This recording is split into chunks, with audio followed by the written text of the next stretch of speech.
আমার না আসলে নয়, আসলে কোনো সমস্যাও নাই। দর্শক আবারও চলে আসলাম নতুন নিউজ করতে মরিচ খেতে। এখন আমি মরিচ খেতে নিউজ করবো আপনাকে লইয়া। এখন দেখা যায় এখানে মরিচ তুলতেছে এক লোকে।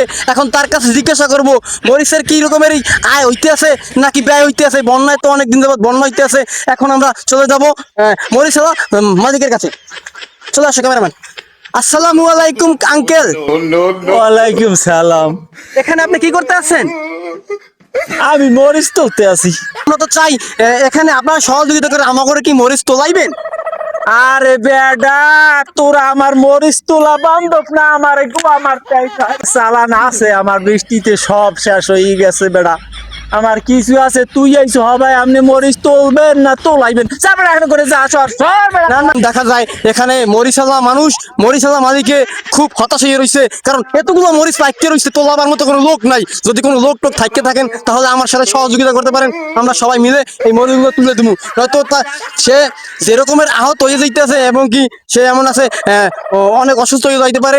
তেমন মরিচ না না না না না যদি খেতে থাকতে যায়। দর্শক আমরা এই মুহূর্তে খবর শেষ করলাম।